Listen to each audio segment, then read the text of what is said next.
우리가 마가복음 3장 13절에서 19절까지 말씀을 읽었습니다. 우리가 읽지 않았지만 마가복음 9장 7절부터 19절까지 이렇게 넓게 본문을 보게 되면 두 개의 그룹이 뚜렷하게 대비되고 있는 것을 볼 수가 있습니다. 마가복음 3장 7절부터 19절까지 대비되고 있는 두 그룹이 등장을 합니다. 먼저 등장하는 그룹, 첫 번째 등장하는 그룹은 이제 7절 말씀에 나오는 큰 무리입니다. 큰 무리라고 불려지는 아주 큰 그룹, 많은 사람들이 예수님께로 나왔습니다. 예수님의 소문이 퍼졌지요. 예수님으로 인하여서 병고침이 일어난다라는 소문이 퍼지자 많은 사람들이 예수님을 찾아왔습니다. 그러나 그들 중에 상당수는 예수님에 대한 믿음, 예수님에 대한 바른 믿음보다는 예수님의 고치심, 병고침을 바라고 온 자들이었습니다. 심지어 성경을 보게 되면 여러분 11절 말씀에 보시면 더러운 귀신들도 예수님을 찾아오는 것을 볼 수 있습니다. 예수님을 구주로 믿는 바른 믿음 없이 그저 병고침, 치료의 은혜를 받기 위하여 온 자들, 그리고 심지어는 그 중에 악한 귀신까지 섞여 있는 그런 큰 무리가 예수님께로 나왔습니다. 그리고 다른 한 그룹이 등장하는데 바로 13절부터 등장하는 예수님의 12 제자들입니다. 큰 무리가 등장하고 13절부터는 예수님의 12 제자가 등장을 합니다. 예수님께서 원하시는 자들을, 예수님께서 원하는 자들을 부르시고 12를 세우시고 그들을 제자로 만드십니다. 이 두 그룹, 아주 대비되는 두 그룹이 등장을 합니다. 그러나 여러분, 이 두 그룹은 아주 다른 것 같고 매우 이렇게 대비가 되지만 실제로 그들의 면면을 살펴보게 되면 사실 두 그룹 사이에는 큰 차이를 찾아보기가 매우 어렵습니다. 오늘 본문 그리고 복음서 전체를 쭉 살펴보게 되면 이제 예수님의 제자들, 이 12 제자들이 가지고 있는 인간적인 면면을 찾아볼 수가 있습니다. 그러나 그들이 가지고 있는 그런 인간적인 모습들, 인간적인 면면은 그들이 과연 이 치료의 은혜를 받기 위해 찾아오는 사람들보다 뛰어난가? 과연 그들이 이 큰 무리의 사람들과는 구별될 정도로 아주 뛰어난 사람들인가? 라는 질문에 그렇다라고 말하기 사실은 상당히 어렵습니다. 그들의 면면, 그들의 모습을 살펴보면 큰 무리나 이 12 제자나 그렇게 차이가 없습니다. 여러분, 제자들 역시 그저 평범한 사람들이었습니다. 그들의 출신, 그들의 직업이 큰 무리에 있는 사람들과 차이가 없었습니다. 그들을 12명을 이 무리 속에서 따로 떼어내서 그렇지, 만약에 그들이 그 자리에 그 무리 가운데 가만히 있었다면 전혀 구별되지 않는 그들과 똑같은 사람들이었습니다. 그들의 직업이, 그들의 신분이, 그들의 출신이 평범했습니다. 그런데 그것만이 아니었지요. 우리도 잘 알다시피 이 제자들, 12 제자들은 예수님께 칭찬을 받기보다는 질책을 더 많이 받은 자들입니다. 그들은 실패했고 오류에 빠졌으며 좌절했고 서로 분쟁했습니다. 그리고 예수님께서 고난받으실 때에 예수님을 버리고 가장 먼저 도망간 자들 역시 바로 이 12 제자들이었습니다. 심지어 마가는 이 기록하기를 19절에 악한 자의 대명사인 가룟 유다마저도 지금 함께 기록을 하고 있습니다. 그래서 여러분, 이 12명의 제자들은 사실은 무리 가운데서 따로 선발된 자들, 무리 가운데서 뛰어난 자들이 이렇게 뽑혔다라기보다는 이 12명은 예수님을 따라온 그 큰 무리, 그 큰 무리의 축약판과도 같은 사람들입니다. 이 무리들, 큰 무리들을 모아보면 그들의 대표성을 가진 사람들이 바로 이 12명의 제자들인 것이죠. 그럼에도 불구하고 그들은 제자로 따로 세워집니다.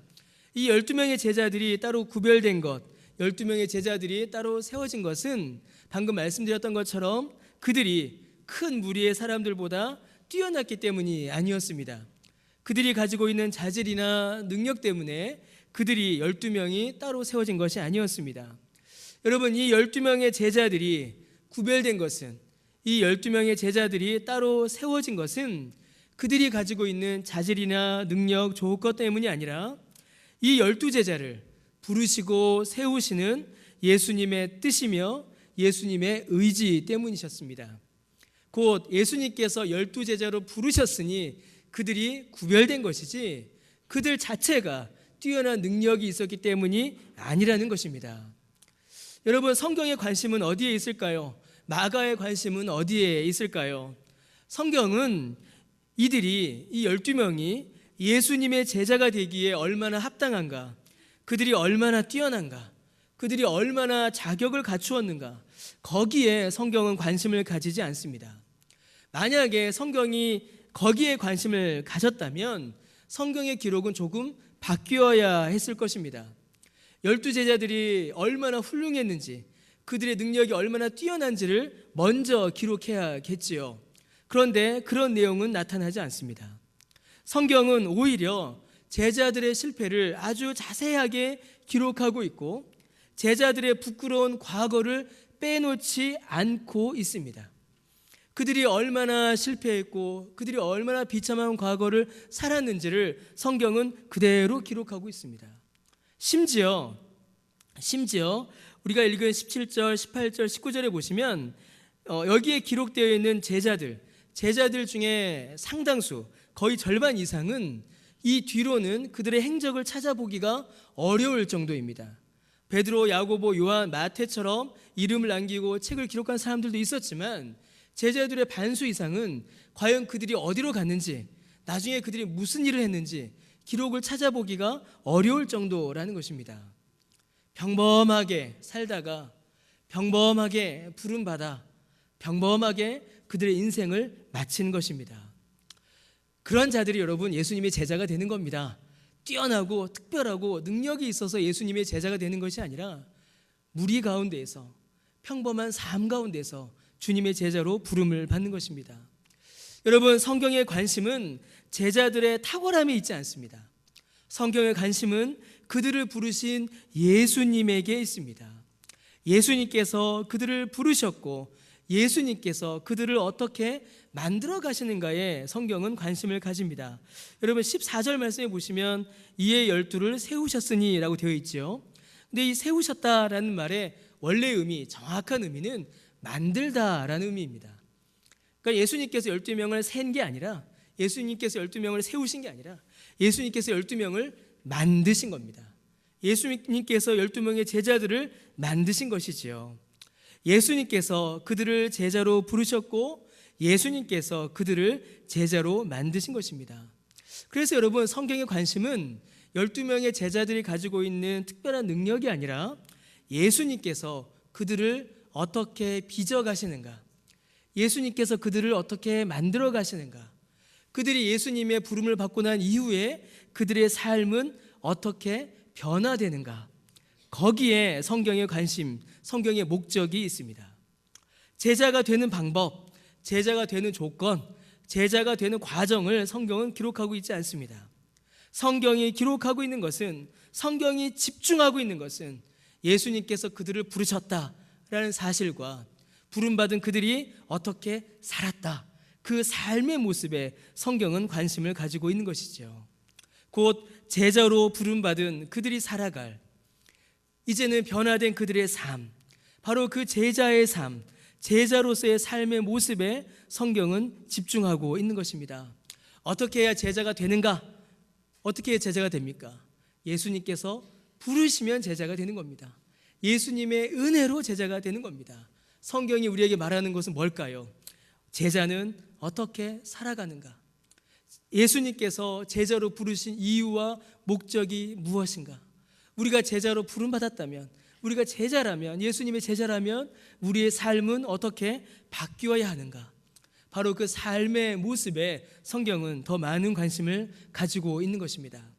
그 삶의 모습을 오늘 본문은 세 가지로 우리에게 알려주고 있습니다. 14절과 15절에 그 모습이 나타납니다. 여러분, 예수님의 제자가 살아가는 첫 번째 삶의 모습은 예수님과 함께 하는 것입니다.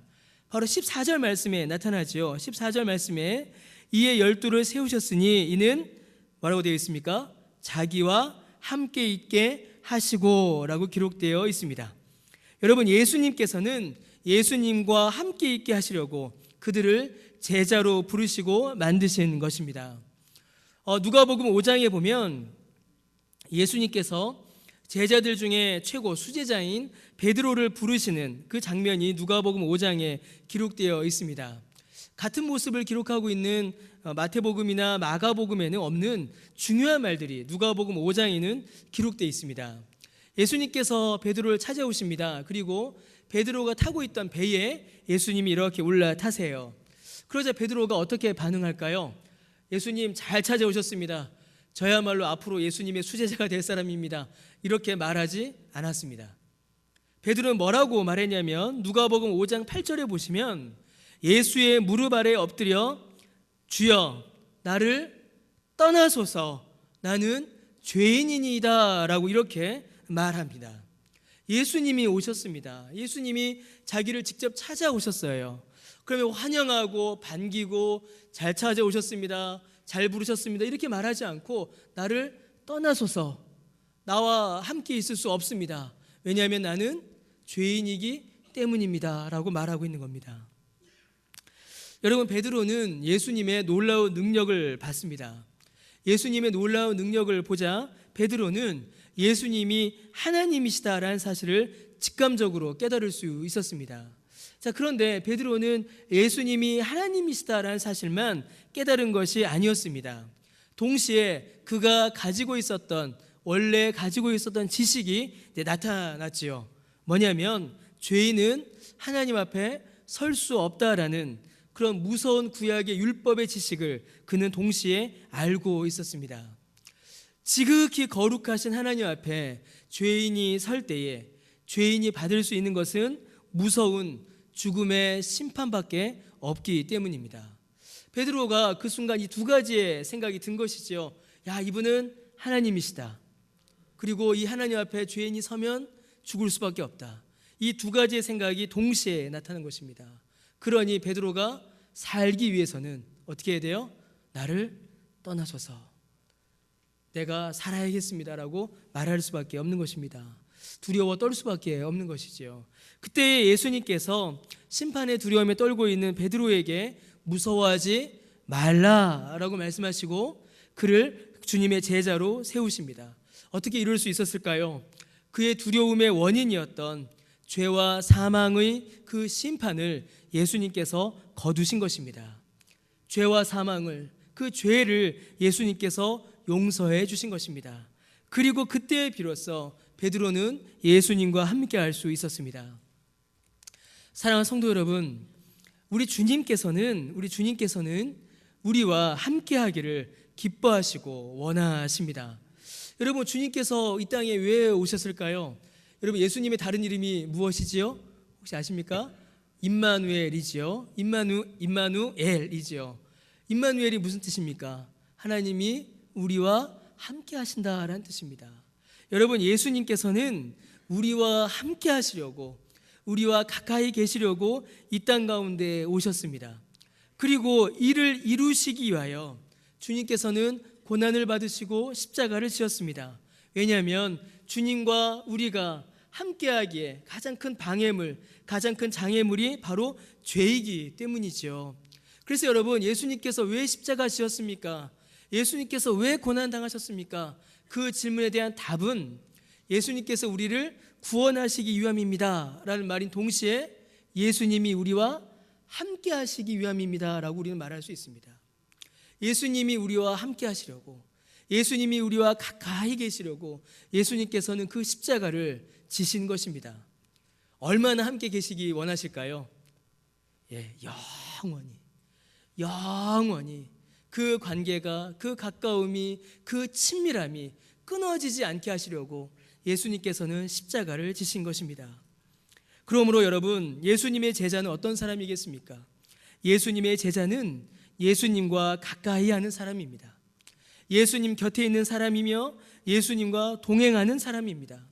예수님이 먼저 가까이 오셨기에 예수님이 먼저 예수님과 죄인 사이에 막힌 담을 허무셨기에 그 예수님과 함께하며 예수님과 가까이하며 예수님과의 친밀함을 유지하는 사람, 예수님과의 친밀함을 잃어버리지 않는 사람, 그 사람이 바로 제자이고 그런 삶이 바로 제자의 삶인 것입니다. 사랑하는 성도 여러분, 우리가 예수님의 제자인지 예수님을 따르는 제자의 삶을 살아가고 있는지 점검해보고 확인해 볼 수 있는 첫 번째이자 가장 손쉬운 방법이 바로 이것입니다. 여러분, 예수님과 얼마나 가까이 지내고 계십니까? 여러분 어떠십니까? 예수님과의 친밀함이 여러분에게 얼마나 있으십니까? 여러분, 참 저는 설교 준비하면서 정말 감사했습니다. 만약에 주께서 예수님과의 친밀함을 점검하셔서 우리가 얼마나 예수님과 가까이 하는가를 체크하셔서 예수님의 제자를 삼아주셨다면, 여러분 우리 중에, 그리고 이 성경에 있는 이 12명의 제자들 중에 누가 예수님의 제자가 될 수 있었겠습니까? 예수님과 친밀한 자가 예수님의 제자가 되는 것이 아니라 예수님의 제자가 예수님과 친밀하게 살아가는 것입니다. 그러면 여러분, 내가 예수님의 제자다, 나는 예수님을 따른다, 나는 예수님을 따르고 믿는 자다 라는 그 사실이 우리에게서 어떻게 드러날 수가 있겠습니까?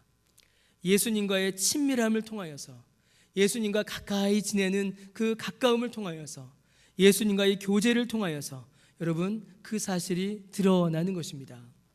여러분, 나에게 찾아오신 그 예수님께 내 옆자리를 얼마나 내어드리고 계십니까? 여러분, 나와 영원히 함께 하시기 위하여, 나와 영원히 교제하시기 위하여, 나와 영원히 사귀시기 위하여 이 땅에 내려오신 그 예수님께 여러분의 시간 중에 얼마를 예수님께 내어드리고 계십니까? 온 우주의 만물이시고 창조의 주제이시며 창조의 말씀이신 그 예수님께서 우리와 친하게 지내시려고, 우리와 친근히 지내시려고 말씀을 우리에게 주셨는데, 여러분 이 말씀을 얼마나 우리의 마음에 품고 계십니까? 사랑하는 성도 여러분, 예수님께서 우리와 친밀하게 지내시려고 그 영원하신 하나님께서 이 땅에 내려오셔서 십자가 지시고 고난당하셨습니다. 우리와 친하게 지내시려고 그 예수님께서 부활하셨습니다. 우리와 친하게 지내시려고 우리에게 성령을 보내주셨고, 우리와의 그 친밀함을 예수님께서 잃어버리지 않으시려고 지금도 하나님 보좌 우편에 계셔서 우리를 위하여 성부 하나님께 기도하고 계십니다. 예수님께서는 우리와 친하게 지내시려고 영원 가운데 모든 것을 통하여서 그분 자신을 우리에게 주셨는데, 여러분 우리는 예수님께 얼마나 시간을 내어드리고 있습니까?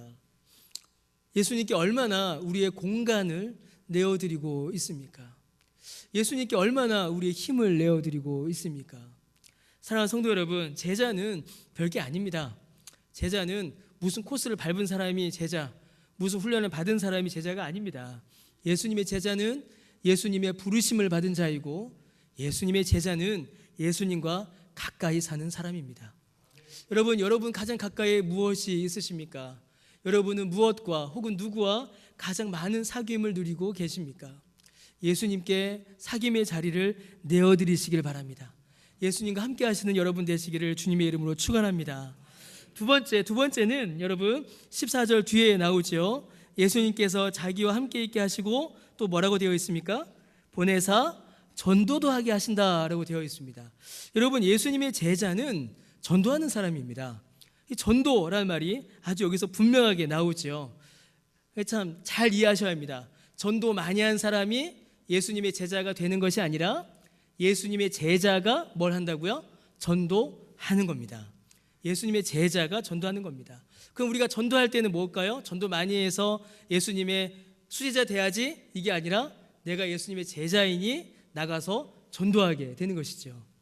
여러분, 우리가 몇 주 동안 이 전도에 대해서 말씀을 좀 몇 번 나누었습니다. 여러분, 우리가 이 전도를 이제 오해할 때가 있습니다. 전도를 그저 사람을 교회로 데려오는 것으로 오해할 때가 있습니다. 물론 믿지 않는 사람을 교회로 인도하여 오는 일이 전도에 있어서 매우 중요한 한 부분인 것은 분명한 사실입니다. 그러나 그것 자체가 전도의 전부라고 말하기는 사실은 어렵습니다. 오히려 억지로 교회에 데려오려다가, 억지로 교회에 이렇게 앉히려다가 이제 마음을 다치게 해서 상처를 줘서 복음을 거부하게 되는 일이 여러분 심심치 않게 일어납니다. 혹시 여러분 그런 경험 있지 않으십니까? 억지로 교회 데려오려다가 상처를 줬거나 혹은 나를 억지로 교회를 데려가려는 사람 때문에 내가 상처를 받았거나 혹시 그런 적 있지 않으십니까? 이제 그런 일들이 심심치 않게 일어나지요.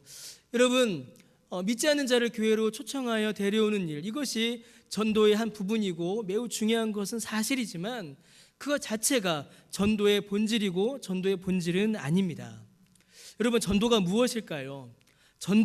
여러분 전도는 예수님의 말씀을 우리가 말하는 것이며 예수님 그분을 우리가 말하는 것입니다.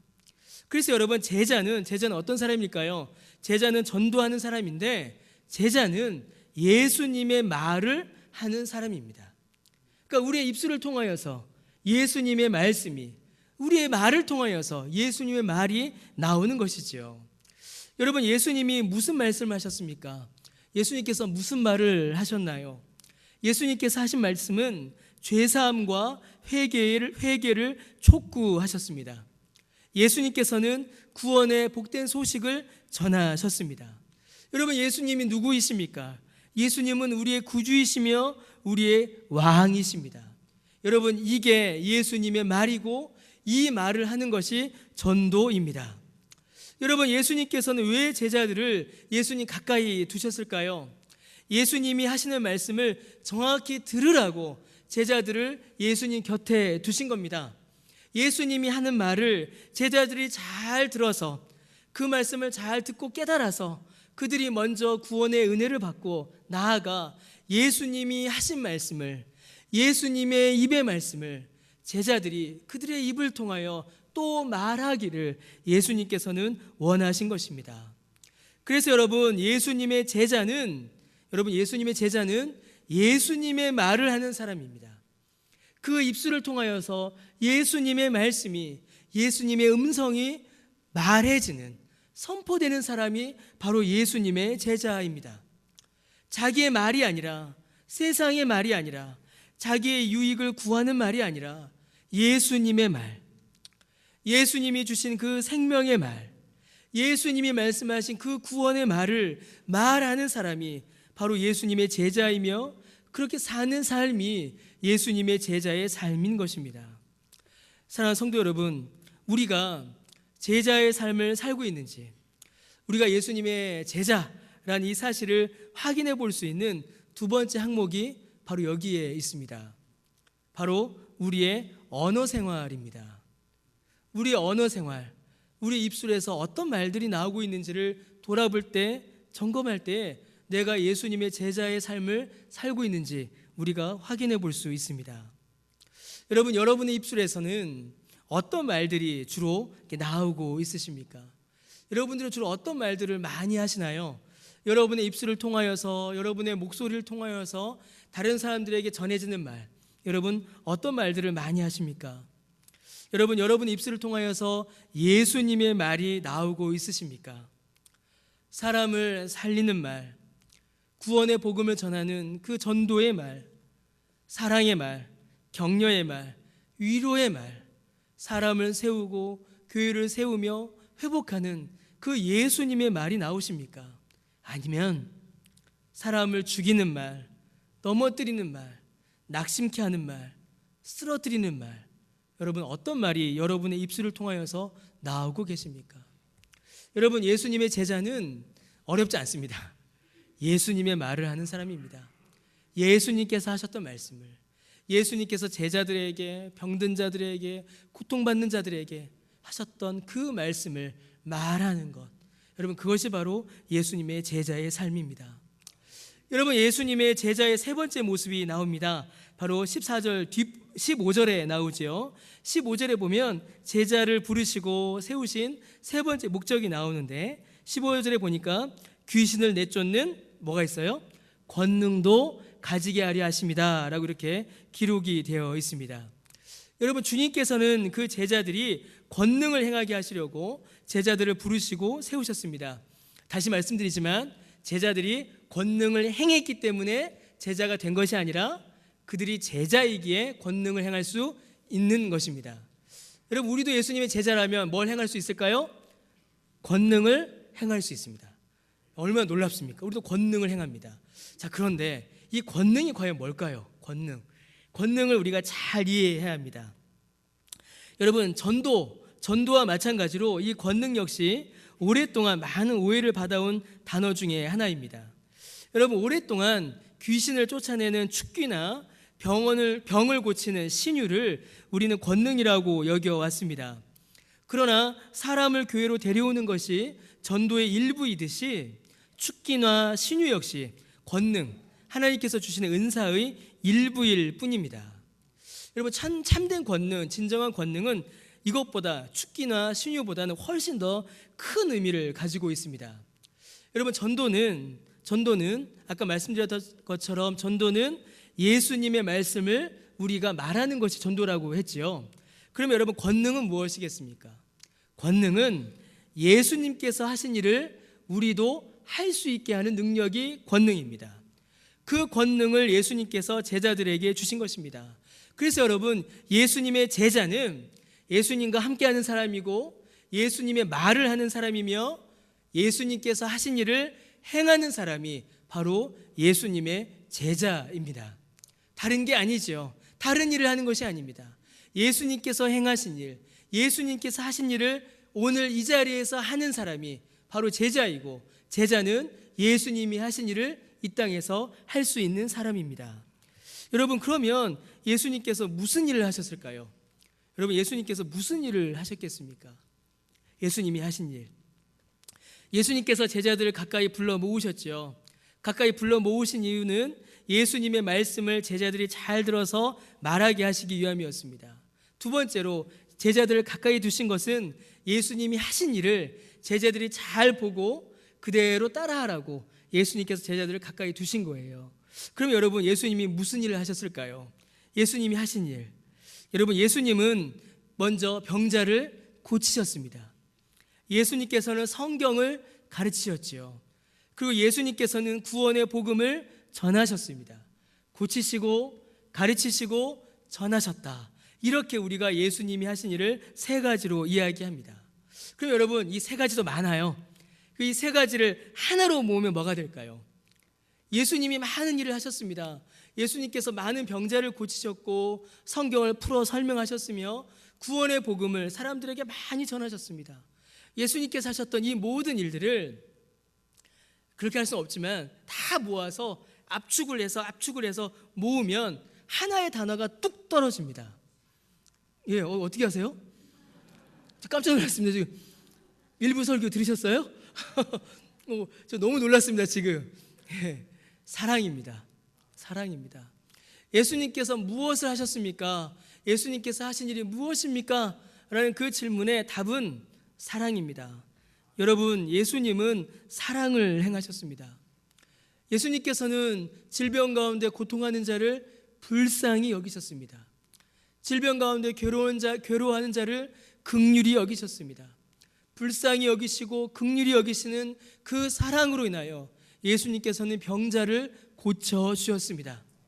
여러분, 성경의 바른 뜻을 몰라서 성경을 바르게 이해하지 못하여서 가짜 거짓 진리에 속아 헤매고 있는 자들을 예수님께서는 사랑하셨습니다. 그들을 불쌍히 여기시고 그들을 긍휼히 여기시고 그들을 사랑하셔서 그들에게 성경을 풀어 가르치신 것입니다. 죄와 사망의 저주에 묶여 있어서 죄와 사망의 압제 안에 고통하는 구원의 소망을 가지지 못한 자들을 불쌍히 여기시고 긍휼히 여기셔서 그들을 사랑하셔서 그들에게 복음을 전하신 것입니다. 사랑하는 성도 여러분, 예수님께서 죄인을 사랑하셨습니다. 예수님께서 저와 여러분을 사랑하십니다. 그래서 이 땅에 오신 겁니다. 그래서 저와 여러분을 위하여 그 고난과 수치와 모욕을 당하시고 십자가를 지신 것입니다. 지금도 우리를 사랑하셔서 저 하나님 보좌 우편에서 지금도 우리를 위하여 기도하시는 것입니다. 우리와 함께 하시는 그 예수님이 여러분, 우리를 사랑하시는 것입니다. 여러분, 사랑이야말로 예수님께서 행하신 모든 일들의 정수이며 권능이며 능력입니다. 그래서 최고의 은사가 무엇입니까? 그래서 최고의 은사가 사랑인 것입니다. 그래서 최고의 능력이 무엇이겠습니까? 바로 사랑인 것입니다. 모든 것을 덮고 남을 위하여 나를 희생하고 남을 위하여 살아가는 그 사랑이야말로 예수님께서 행하신 모든 일들의 모습이며 예수님께서 우리에게 보여주신 삶의 모습인 것입니다. 그럼 여러분, 예수님의 제자가 어떤 사람이겠습니까? 예수님의 제자는 예수님의 일을 행하는 자라고 말씀드렸습니다. 그러면 예수님의 제자는 여러분 무엇을 하는 사람일까요? 아까 답이 나오셨는데 이번에 안 나오시네요. 이제 우리에게로 질문이 가니까 이게 좀 합니다. 우리가 예수님의 제자라면 우리는 무엇을 하는 사람일까요? 사랑하는 사람입니다. 우리는 사랑하는 사람입니다. 예수님의 제자의 가장 큰 증거, 가장 분명한 증거는 여러분 다른 데 있지 않습니다. 예수님 제자의 가장 분명한 증거는 사랑에 있습니다. 자기의 유익을 구하지 아니하고 다른 사람의 유익을 구하는 바로 그 사랑에 있습니다. 나는 고난을 당하고 나는 십자가를 져도 나로 인하여서 저 사람이 유익을 얻게 하는, 여러분 예수님이 무슨 일을 행하셨습니까? 예수님 자기 유익을 구하지 않으셨습니다. 예수님께서 만약에 자기 유익을 구하셨다면 그 십자가를 어떻게 지셨겠습니까? 예수님 자기 유익 구하지 않으시고 그 십자가 지심으로 우리를 살려주셨습니다. 여러분, 우리가 예수님의 제자이고 예수님이 행하신 일을 우리가 한다면 여러분, 우리가 해야 할 일도, 우리가 가장 힘써야 할 일도, 우리가 가장 먼저 해야 할 일도 여러분 사랑입니다. 사랑입니다. 사랑이야말로 예수님의 제자의 가장 분명한 표시입니다. 사랑하는 성도 여러분, 예수님께서 평범한 자들을, 오히려 다른 사람들보다 나을 것이 없는 자들을 부르시고 구원의 은혜를 주셔서 예수님과 함께 있게 하시고 예수님이 하신 말씀을 그들이 말하게 하시고 예수님이 하신 일들을 그들이 행하게 하셨습니다. 여러분, 이것이 바로 제자의 삶인 것입니다. 사랑하는 성도 여러분, 지금 우리는 어떻습니까? 우리의 자리, 우리의 모습은 여러분 어디에 있습니까? 여러분, 우리는 오랫동안 어떻게 제자가 될 것인가에 많은 관심을 가졌습니다. 어떻게 하면 제자가 될 수 있을까? 그래서 다양한 훈련, 교육, 프로그램들이 생겨났습니다.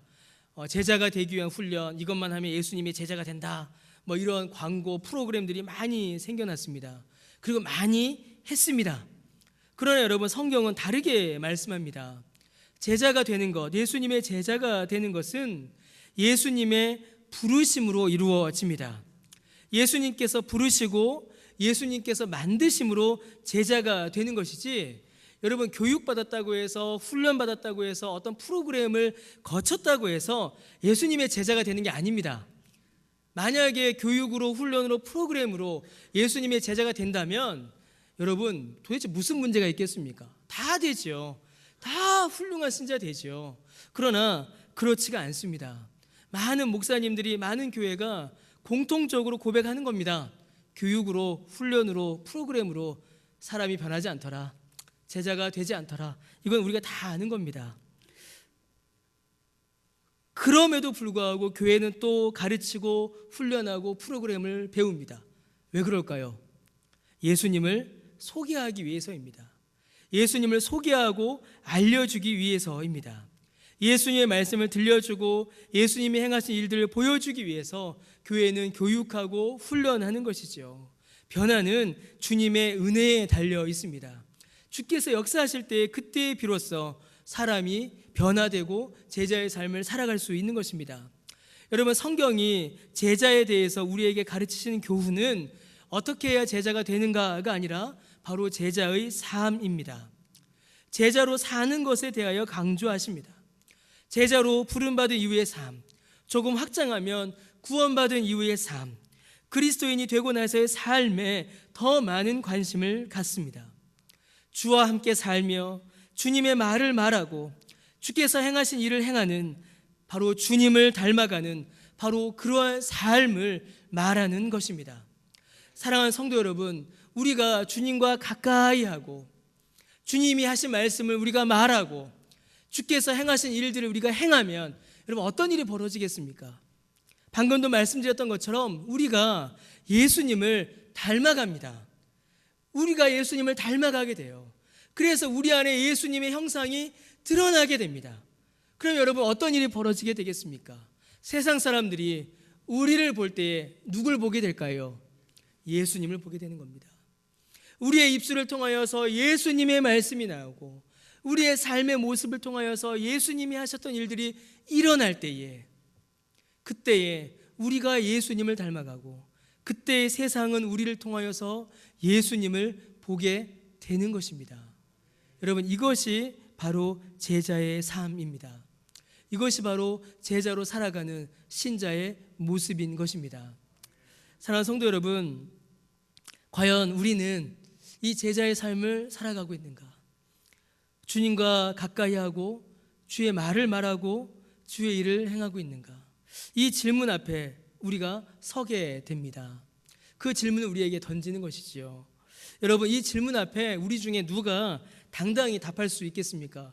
여러분, 가능하십니까? 우리 중에 누가 나는 늘 예수님 가까이 하고 나는 늘 예수님의 말을 말하고 나는 늘 예수님이 하신 일을 한다, 내 입술에는 생명의 말과 복음의 말만이 있고 내 행위에는 사랑이 가득하다라고 여러분 누가 말할 수가 있겠습니까? 여러분, 누가 우리 가운데 이렇게 말할 수가 있겠어요? 이 말씀 준비하면서도 저도 제 자신 다시 막 돌아보게 됩니다. 왜냐하면 내가 예수님을 가까이 하고 있는가? 아닌 것 같아요. 내 입술에서 과연 예수님의 말만이 나오고 있는가? 내 입술을 통하여서 사람을 살리는 말만이 나오고 있는가? 아닌 것 같습니다. 사람들에게 상처 주는 말, 사람들 다치게 하는 말, 사람들 미움을 주는 말, 거짓말, 헛된 약속, 지키지 못할 말들 저도 막 나옵니다. 그 말들이 하나하나 생각이 나는 거예요. 그럼 나는 예수님께서 행하신 그 사랑을 행하고 있는가? 또 돌아보니까 어떻습니까? 제 이야기입니다. 사랑을 행하기는커녕 다른 사람들에게 사랑을 요구만 하고 있는 그런 모습들이 제게 보였습니다. 얼마나 제가 감사했겠습니까? 여러분, 좀 그렇죠. 안 좋은 거 보고 감사했다라니까 참 그렇죠. 근데 참 감사했습니다. 왜냐하면 주께서 저의 말과 행실을 채점하셔서 주님의 제자로 삼아주신 것이 아니라 일단 제자로 삼아주시고 이 삶 가운데 주의 말을 말하고 주께서 행하신 일을 행할 능력을 우리에게, 저에게 주셨다라고 성경이 약속하고 있기 때문입니다. 그래서 주님의 은혜를 더욱더 간절히 간구할 수밖에 없습니다. 주님, 주께서 나를 주의 제자로 부르셨사오니 늘 주의 곁에 있게 하시고 늘 주의 말을 하게 하시고 늘 주의 일을 행하게 하셔서 주님을 닮아가는 자가 되게 해달라고 그 기도를, 그 간구를 하지 않을 수가 없는 것이지요. 그 기도를 하지 않을 수가 없는 것입니다. 그래서 여러분, 제자는 기도하는 사람입니다. 주의 은혜를 간절히 간구하는 사람입니다. 이 제자의 삶의 모습을 통하여 나를 돌아볼 때 그렇게 살아가고 있지 못하는, 그렇게 하지 못하는 내 모습이 너무나 분명히 드러날 때에 주의 은혜를, 주의 도우심을 간절히 간구하는 사람입니다. 그때 주께서 우리에게 은혜를 주십니다. 그때서 우리에게 권능을 주십니다. 주와 함께 있게 하시고 주의 말을 말하게 하시며 주의 사랑을 행하게 하실 것입니다. 사랑하는 성도 여러분, 이 은혜를 충만히 누리시는 저와 여러분 되시기를 주님의 이름으로 간절히 축원합니다. 그리하여 우리 교회가, 예수님의 제자의 모임인 우리 교회가 주와 함께 주의 말을, 주의 사랑을 전하고 행하는 주님의 교회, 주님의 제자된 교회 되시기를 주님의 이름으로 간절히 축원합니다. 시간 함께 기도하겠습니다. 우리 함께 찬양 드리겠습니다.